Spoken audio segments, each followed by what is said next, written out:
जय राधा माधव कुंज बिहारी।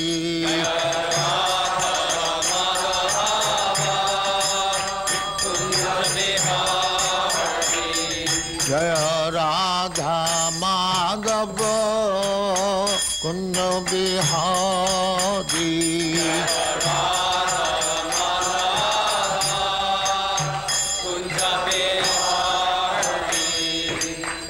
यशोदानंदन ब्रजजन रंजन।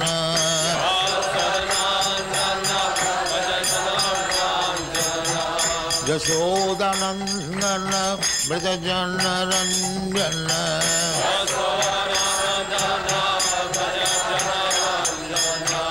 जमुना तीर बनचारी।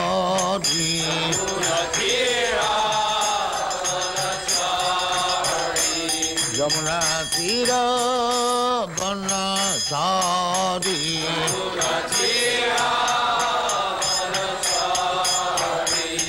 जय राधा माधव कुंज बिहारी।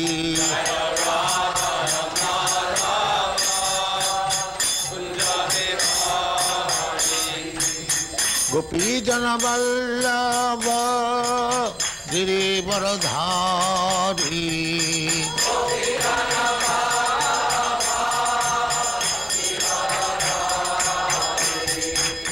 गोपी जन वल्लभ गिरिवरधारी।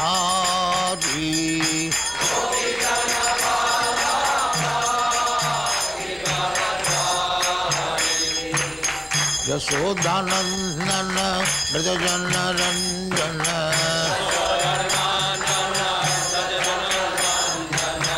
यशोदानंदन ब्रजजन रंजन।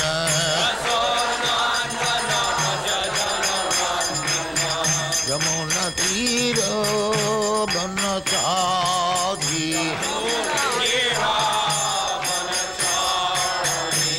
यमुना तीर बनचारी।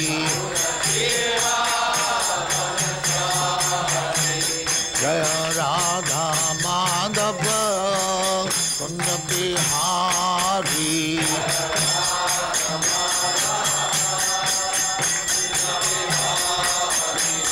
जय राधा माधव कुंज बिहारी।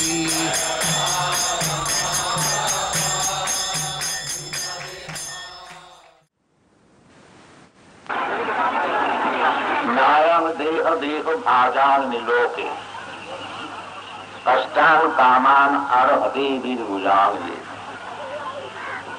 तपो दिव्यं पुत्रका जेन सुश्वेत सत्या जस्मात् भवन्ति ब्रह्म सौखम अनन्तम। এই পাশ্চাত্য দেশে ছেলেরা এদের বয়স সকলেরই ওই 25 থেকে 35 অব্দি, এরা সাক্ষরে বলেন। আমাদের নাতি বই তা ভগবানের কৃপা যাদের ওপর হয় তাদের বয়স কিছু যায় আসে না। হরিনাথ মহারাজ, ধ্রুব মহারাজ তারা সব ভক্ত হয়েছিলেন 5 বছর বয়স। ভগবান ভক্ত হতে হলে যে কোন ভৌতিক নিয়মের অধীনে থাকতে হবে তা নয়। অহৈতুকী অপ্রতিহতা। ভগবত ভক্তি বিনা কারণে যদি কেউ ভগভক্ত হয় তাই অপ্রতিহতা, কোন জিনিস তাকে বাধা দিতে পারবে না।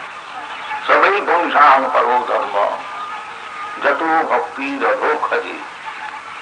অহৈতুকী অপ্রতিহতা যেন আত্মা সম্প্রসীদ। যদি আত্মাকে সুপ্রসন্ন করতে হয় তাহলে সেই যে অদক্ষ যে ভগবান, তাকে ভক্তি করতে হবে। সেটি হচ্ছে পরধর্ম। ধর্ম মানেই হচ্ছে যে ভগবানকে বোঝা এবং ভগবানের চরণে শরণাগত হওয়া, এই হচ্ছে ধর্ম। ধর্ম দু লাইনে যদি ডেফিনিশন দিতে হয় তাহলে এই হচ্ছে ডেফিনিশন। ধর্মন্ত সাক্ষাৎ ভগবত প্রণীতম। ধর্ম মানে হচ্ছে যে ভগবান যে আইনটা দিচ্ছে সেইটা গ্রহণ করা। যেমন গুড সিটিজেন মানে হচ্ছে যে গভর্নমেন্টের আইন মেনে চলে। আইনটা যে যার বাড়িতে নিজে করতে পারে না। এটা বললে আবার অনেকে দুঃখ পায় যে আপনি এই কথা বললেন কেন, যত মত তখন। এটা হয় না। যদি আপনি বাড়িতে বসে একটা আইন তৈরি করেন যে আমার মতে এই আইন, রাস্তায় বেরোলে বাদিক দিয়ে যেতে হবে, কিপ টু দি লেফট। আপনি যে একটা আইন তৈরি করেন না, কিপ টু দি রাইট, এটা চলবে? তা চলবে না। যদি আপনি কিপ টু দি লেফট গাড়ি না রাখেন, রাইট নিয়ে যান, তখনই আপনাকে পুলিশ ধরে নিয়ে যান। সেখানে যে যত মত তত মত তো চলবে না। কোর্টে যেয়ে যদি আপনি বলেন যে আমার মতে এই লোকটা চুরি করেছে, খেতে পারেনি, একে ছেড়ে দেওয়া হবে, তা চলবে? তা চলবে। চুরি করেছে, খেতে পারেনি কি না পারেনি সেসব কথা না, জেলে যেতে এর না করে আইন। সেই রকম ধর্মটাও বাড়িতে বসে কেউ একটা তৈরি করে নিলে এইটা ধর্ম, এটা ধর্ম না। তাহলে ভগবান এই কথা বলতেন না যে সর্বধর্মান পরিত্যাজ্য মামেকং শরণং ব্রজ। যদি ওটা চলতো তাহলে ভগবানই বলেছিলেন, হ্যাঁ তুমি যেটা ধর্ম বলে মনে করে নিয়েছ ওটা ঠিক না। ভগবান প্রথমেই বলছেন ভগবদ্গীতা কি ধর্ম সংস্থাপনার খায় সম্ভবামি যুগে যুগে। যদা যদা হি ধর্মস্য গ্লানি ভবতি ভারত তদাত্মানং সৃজামः পরিত্রাণায় সাধুনাং বিনাশায় তু দুষ্কৃতাঃ ধর্ম সংস্থাপনার খায় সম্ভবামি যুগে যুগে। সেই যে ভগবান ধর্ম সংস্থাপন করবার জন্য এলেন, যুগে যুগে আসেন। যদা যদা হি ধর্মস্য গ্লানি ভবতি। যে ধর্মস্য গ্লানিটা কি? ওই ভগবানকে ভুলে যাও, এটা হচ্ছে ধর্মের জ্ঞান। সেই ভগবান বলছেন যে ধর্মস্য সর্বধর্মান পরিত্যাজ্য। তিনি যদি ধর্ম সংস্থাপন করবার জন্য এসেছেন তাহলে তো তিনি সব বলতেন যে যত মত তৎপর যা কিছু ধর্ম সব করছে সব ঠিকঠাক, তা তো বলছেন না। তিনি বলছেন সর্বধর্মান পরিত্যাজ্য। ওই যে তুমি হিন্দু সেজেছ, তুমি মুসলমান সেজেছ, তুমি খ্রিস্টান সেজেছ, কত রকম ধর্ম হয়েছে। এগুলি সব ধর্ম নয়। ধর্ম একটি, সেটি হচ্ছে ভগবানের শরণাগত। তুমি হিন্দুই হও আর মুসলমানই হও আর খ্রিস্টানই হও, সে না হয় যা বলে, কিন্তু তোমার ধর্মটা যে বড় তার প্রমাণ কিসে হবে? সবাই বন্ধন করো ধর্ম যত ভক্তি যদি সেই ধর্মের ভেতর দিয়ে ভগবানকে বুঝে থাকো আর ভগবানের চরণে শরণাগত হয়ে ভক্তিযোগ যে ভগবানের আরাধনা করো, তাহলেই বুঝতে হবে তোমার ধর্ম ঠিক। আর তা না হলে শাস্ত্রে বলছে চিতি কৈতব, ধর্ম প্রোচিত কৈতব অস্ত্র পরম নির্মস্তরানা সদা বাস্তব বস্তু বেদবস্ত্র শ্রীমদ ভাগবতে। যে চিটিং চাই কৈতব, ঠকানো, লোক ঠকানো যে সব ধর্ম, সেগুলি সব লাঠি মেরে দূরে ফেলে দেওয়া হয়েছে। ধর্ম প্রচিত, প্রচিত মানে প্রকৃষ্ট রূপে না উজ্জিত।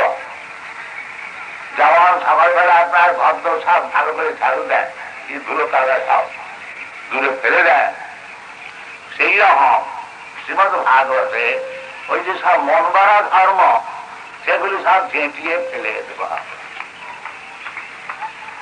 ধর্ম প্রচিত কৈতব, আর সেই ধর্ম কার জন্যে? পরম নির্মস্তরানাম সতাম, যারা ভক্ত লোক, সতাম সজ্জন, সব রকম লোক আছে তো দুনিয়াতে। এই যে ধর্ম, সে হচ্ছে সজ্জনের জন্য। সজ্জনকে পরম নির্মস্তরানাম, যাদের ভেতরেতে কোনো হিংসা নয়, তারা হচ্ছে সজ্জন। এই জগতের নিয়ম হচ্ছে পরস্পর হিংসা করা।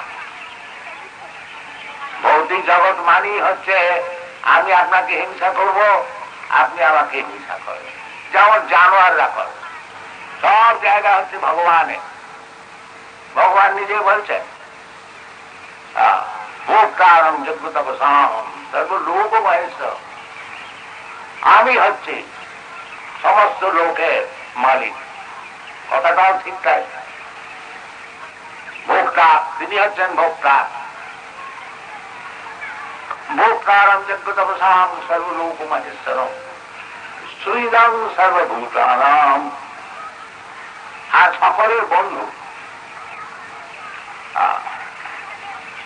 জ্ঞাতা মাম শান্তি নিচ্ছেন, এটা আমরা শান্তি চাই, কিন্তু শান্তি কিভাবে হবে সেটাই জানি না। সেটা ভগবান নিজেই বলে দিচ্ছে। এই তিনটে কথা যদি ভালো করে বুঝতে পারো, শান্তি হবে। কি? ভোক্তারম যজ্ঞতপসাম, ভগবান হচ্ছেন মালিক, ভোক্তা,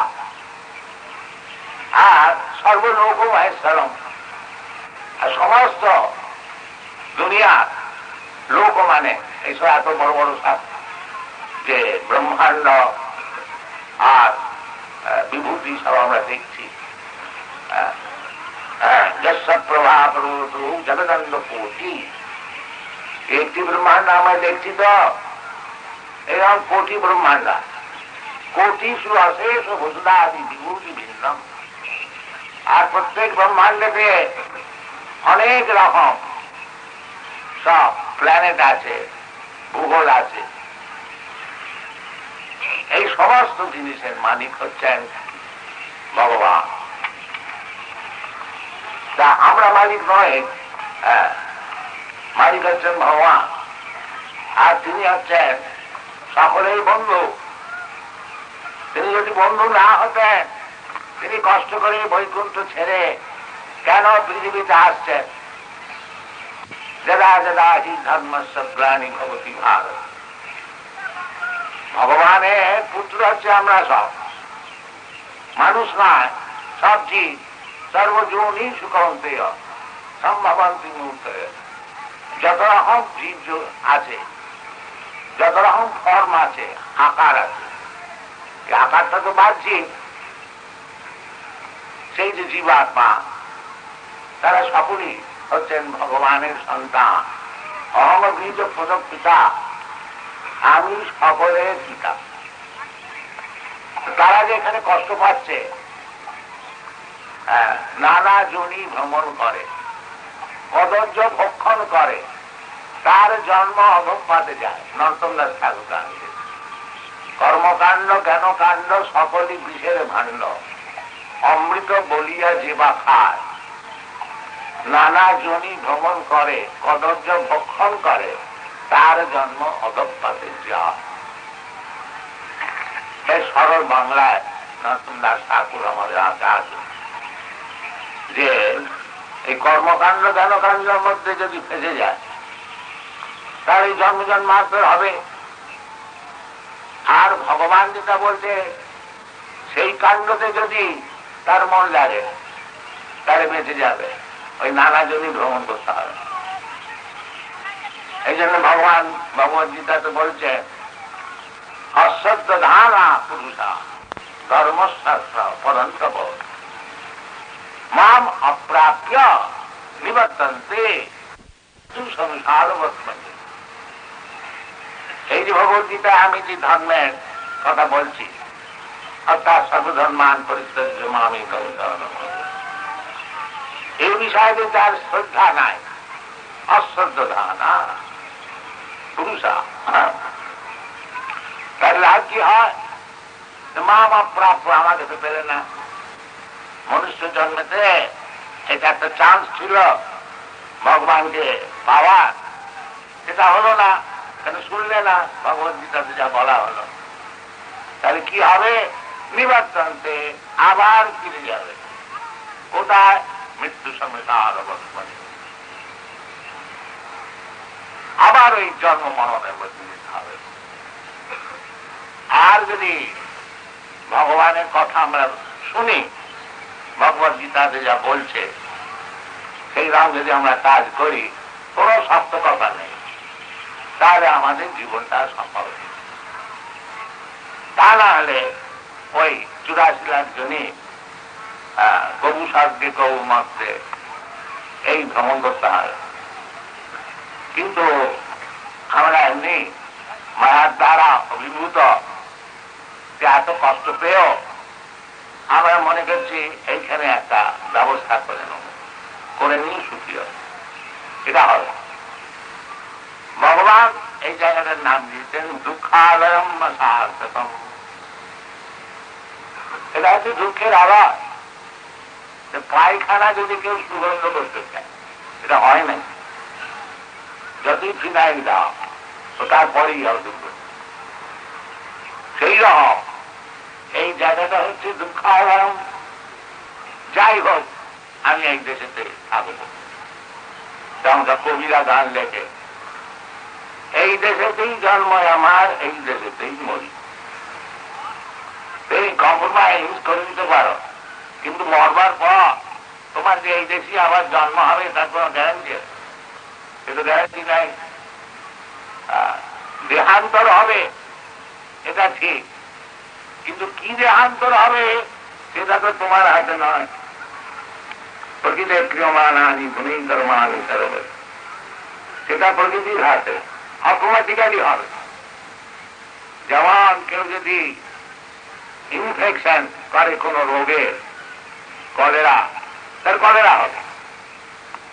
এরা আলাদা করে চেষ্টা করতে হবে, যেহেতু যে কলেরা বীজকে সংক্রামক হয়েছে, তার কলেরা হয়।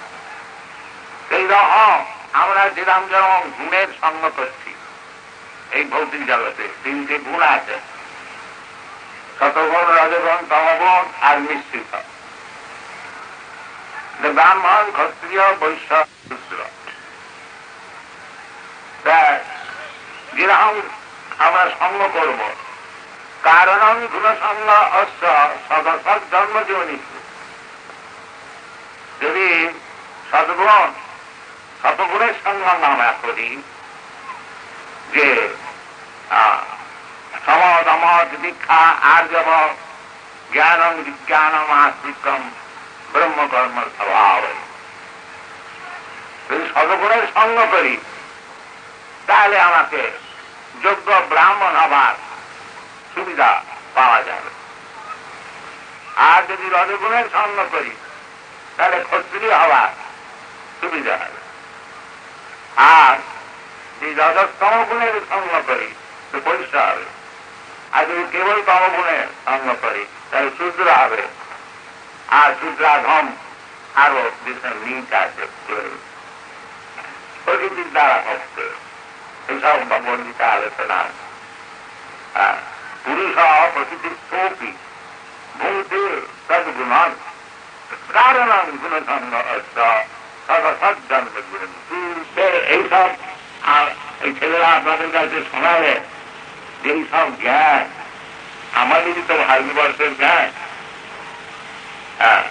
জ্ঞানের ভান্ডার এই ভারতবর্ষতে রয়েছে। যে জ্ঞানের কিছু মাত্র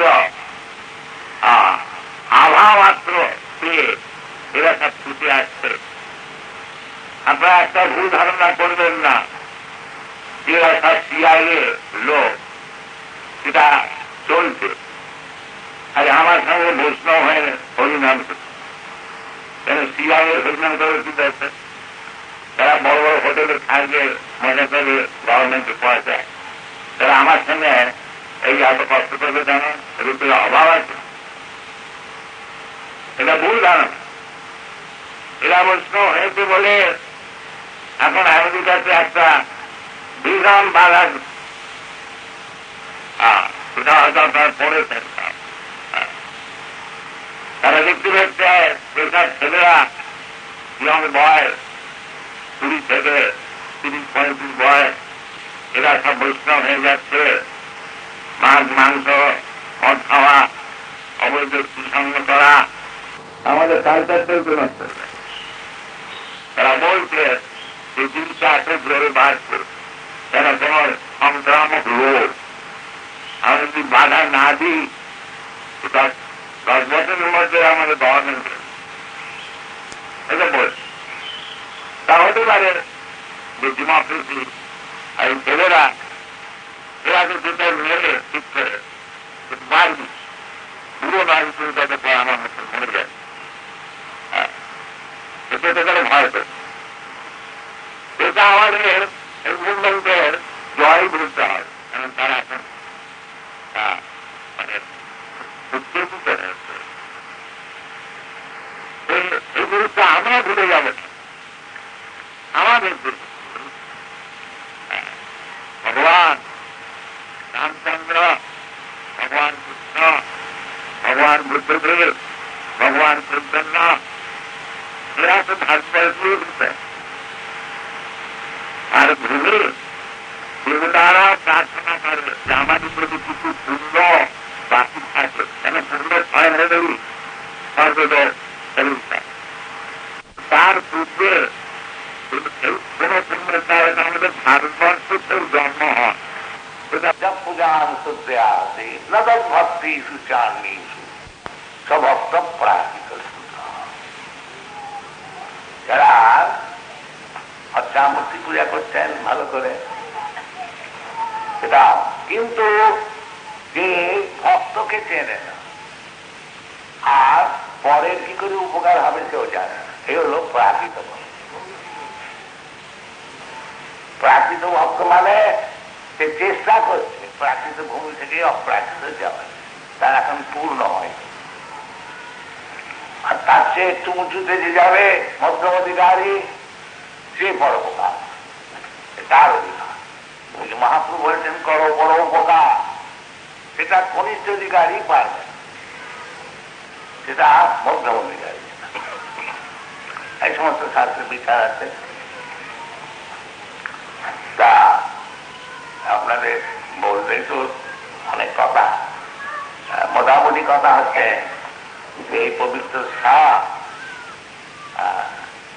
পণ্ডিতের স্থান, এখানে তো স্থান আছেই। আপনারা একটু চেষ্টা করবেন, কিন্তু ওই সব মন গড়া নতুন পথ যত মত তত পথ এই সব করলে তাদের কাজ ওই প্রাকৃতিক থেকে যাবে। ওই মহাপুরুষ যা বলেছেন সেটা শ্রী চৈতন্য মহাপ্রভুর মতো সেটা তিনি আবার কি বলেছেন তার আসলে দেখি তিনি তো ভক্ত রূপে লীলা করছেন, কেন স্বয়ং ভগবান এটা বোকা লোকেরা বুঝতে পারে না, বুঝে তামস্ত হিত জ্ঞানা যজন্তে অন্য দেবতা। যারা কৃষ্ণ কথা না শুনে অন্যান্য দেবতা পূজার্চা করে, তাদের বিষয়ে কৃষ্ণ বলছেন যে কামস্ত হিত জ্ঞান। বিশ্বনাথ চক্রবর্তী ঠাকুর তার নোট দিচ্ছেন নষ্ট বুদ্ধ,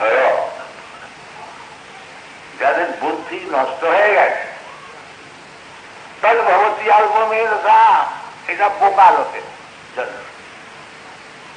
যারা ভগবানকে বোঝে না, ভগবানের কথা বোঝে না, তাদের জন্য এই সামান্য দেব দেবী পূজার ব্যবস্থা আছে। যদি অমুক চাও অমুক পূজা, যদি অমুক চাও অমুক পূজা। আর এটা যে বেদিতে না, এই কথাটা না, এটা হচ্ছে অত্যন্ত নিম্ন বিকাশ। তাতেও শাস্ত্র বলেছে যদি তোমার যদি আশা থাকে জগতে ভোগ করবার, ভক্তিটা হচ্ছে একেবারে যে ভক্তি যুগ হচ্ছে কি বৈরাগ্য বিদ্যা। বৈরাগ্য বিদ্যা নিজ ভক্তি যুগম শিক্ষা সমেত পুরুষ পুরাণ শ্রীকৃষ্ণ চৈতন্য শরীর দাস পিতাম্বুদিত সমাং প্রবর্তে। সেই পুরুষ বিষয় আমাদের ভট্টাচার্য, সার্বভৌম ভট্টাচার্য বলছেন যে এই যে চৈতন্য মহাপ্রভু এসেছেন, ইনি কে? ইনি হচ্ছেন সেই পুরাণ পুরুষ শ্রীকৃষ্ণ চৈতন্য শরীর দাস। ইনি শ্রীকৃষ্ণ চৈতন্য নাম নিয়ে এসেছেন, কিন্তু ইনি হচ্ছেন সেই বৈরাগ্য বিদ্যা নিজে ভগবানের ভক্তিটা কি সেইটা জানাবার জন্য। কৃষ্ণ কৃষ্ণ সায়ন আছেন, তিনি ভক্তি ভালো করে বুঝিয়ে দিলেন যে ভগবানকে জানতে হলে জ্ঞান কর্ম যোগের দ্বারাতে হবে না।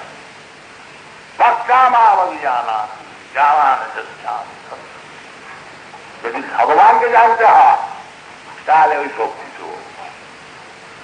আর মহাপ্রভু এসেছেন যে বৈরাগ্য বিদ্যা নিজ ভক্তি যোগ, এটা থেকে মহাপ্রভু নিজে বৈরাগ্য বিদ্যা দেখান।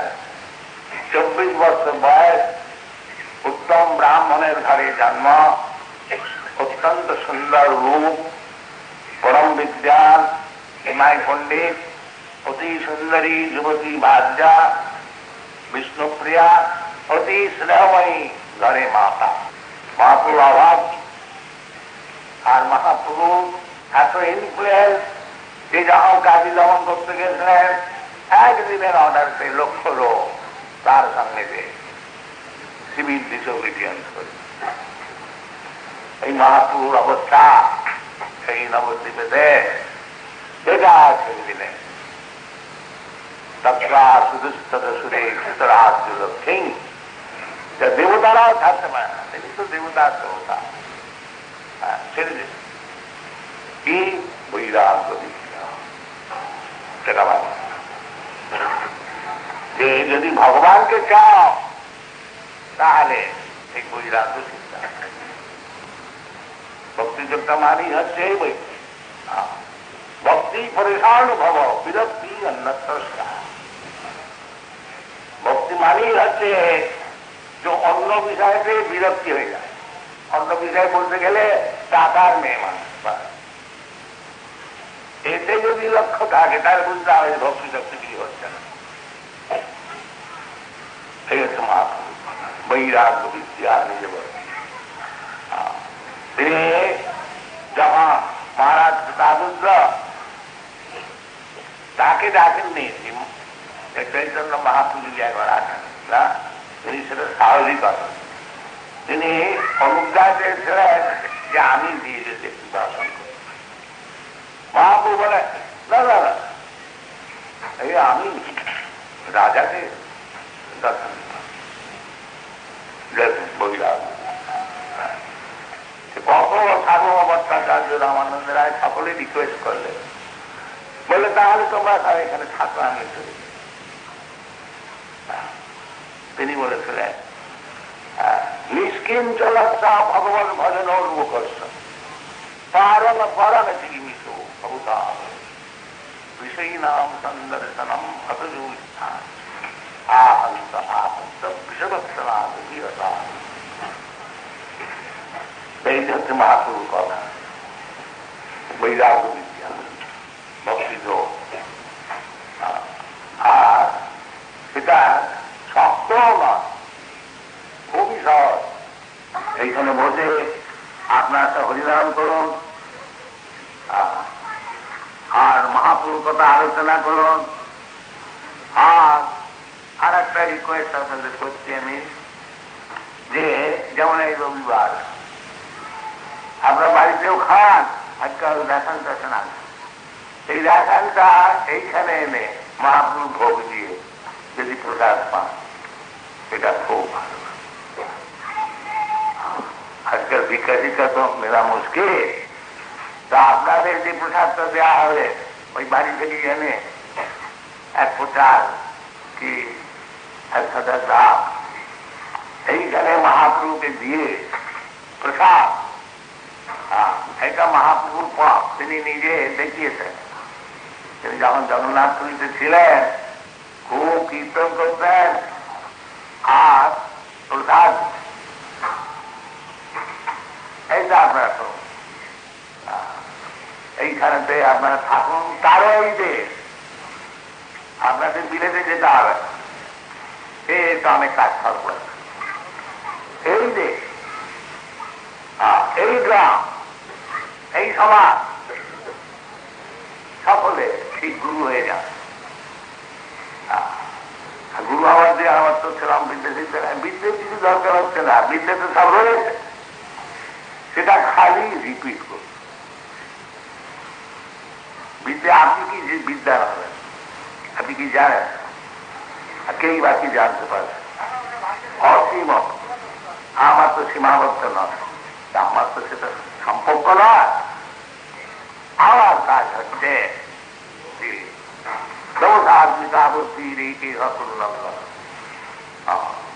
গুরুমুখ পদ্মবাক্য চিত্রেতে করিয়া আর না করিয়া মনে গুরু, গুরুকে ওই আমার আগে চৈতন্য মহাপ্রভু যা বলছেন তাতে ভেজাল দিয়ে ইলিগুলি করে মিষ্টি করে টক করে খাওয়া, তা যা মহাপ্রভু বলছেন। আর মহাপ্রভু বলছেন কৃষ্ণ, ভগবত গীতা কৃষ্ণ কি বলছে? কৃষ্ণ এমন কোন কথা বলেছেন খুব শক্ত কথা যা কেউ করতে পারবে না, মোটেই না। তিনি বলছেন মনমনা ভগবত ভক্ত মদ জাজি চারটে জিনিস একটা ছোট ছেলে পারে।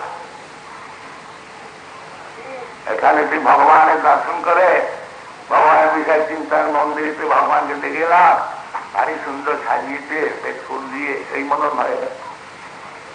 2-4 বার এলি ভগবানের স্মরণ হবে, সেই জন্য মন্দির করতে জায়গায় জায়গায় ভগবানকে খুব ভালো করে সাজাতে হয়। তাই মনমনা আর দেখতে দেখতে মদ ভক্ত, মনমনা ভগবত ভক্ত মন জাজি। একটু পুজো কর, ভগবানের পুজো করতে বেশি খরচা হয় না। যদি থাকে তোমার কাছে পয়সা খুব ভালো করে খরচা, যদি লাভ থাকে গরিব, এত গরিব কেউ হয় না। কিন্তু ভগবান বলছেন পত্রম পুষ্পম ফলম ফুল জমি ভক্তা।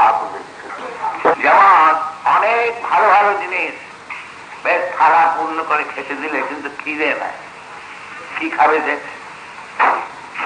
সেই রকম ভগবানকে ভোগ দিতে হলে ভক্ত চায়, তার হাত ছাড়া ভগবান গ্রহণ করে।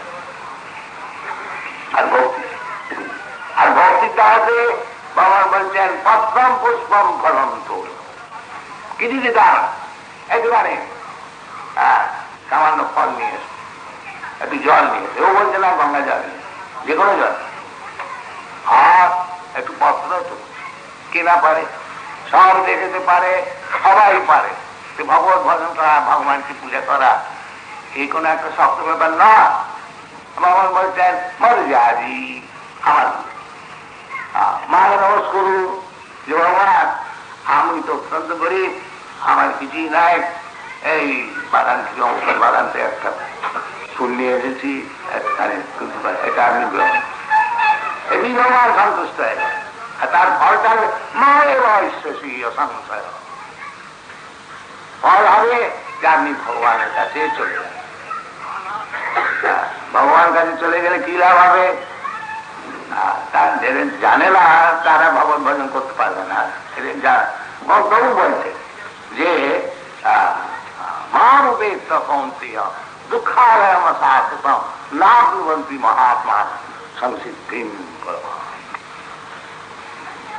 যদি ভগবানের কাছে যান তাহলে আর এইখানে ফিরত আসতে হবে না। এই যে দিন ভর বাড়িতে পরিশ্রম দাদার মতন, এটা এই জগতে আর আসতে হবে দুঃখালয়। যার নামই হচ্ছে দুঃখালয় মশাদ। ভগবান যার তৈরি জিনিস তিনি বলছেন যে দুঃখের আড়াল, আর আমরা এটা অ্যাডজাস্ট করছি। এখানে শুধু নানান রকম এডুকেশন করছি, মুভমেন্ট করছি, অমুক করছি, বোকার। এই জন্য বলেছেন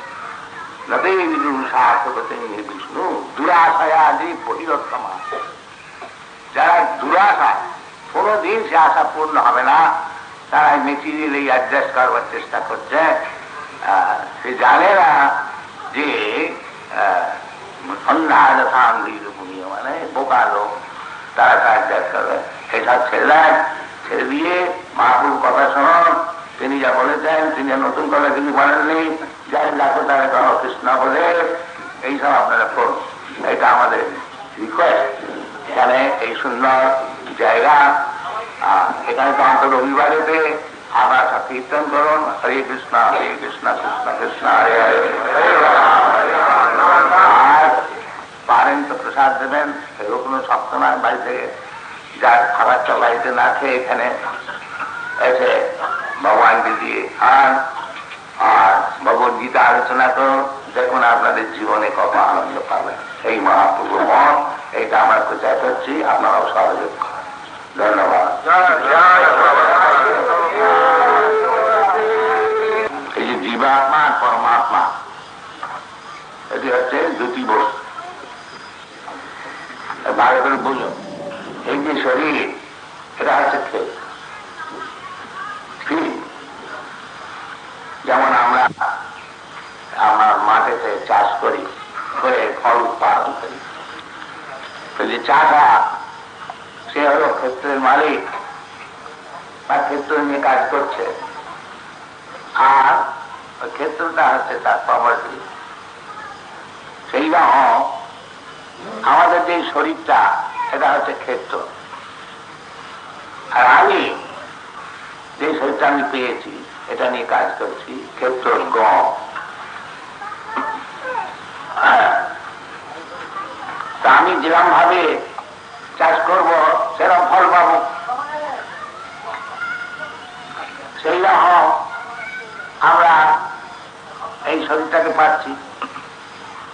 কর্মণা দৈব নেত্রে না, যেরকম ভাবে কর্ম করছি ভগবানের বিচারেতে সেইরকম শরীর পাচ্ছি। দেহান্তর প্রাপ্তি ভগবান ভগবদ্গীতাতেও বলেছে, ঈশ্বর সর্বভূতানাং নির্দেশে অর্জুন তিষ্ঠতি ব্রাহ্মণ সর্বভূতানি যন্ত্রারূঢ়ানি মায়া। ওই যে ঈশ্বর সর্বভূতানাং নির্দেশে অর্জুন তিষ্ঠতি, উনি হচ্ছেন পরমাত্মা। আর জীবাত্মা হচ্ছে যিনি এই গাড়িতে বসে একটা শরীর পেয়ে ঘুরছেন ফিরছেন নানান রকম জায়গাতে, কবু স্বর্গে, কবু মর্তে, কবু নরকে। সেই হল জীব। আর এই জীবের ইচ্ছানুসারে তিনি তাকে একটা গাড়ি দিচ্ছে। এটা মডার্ন সায়েন্স বলছে মেশিন। ডাক্তার সায়ন বলো, ভগবান বলছে তুমি, এটা অন্য কিছু বলছে, এটা যে জীবাত্মাটা বলছে।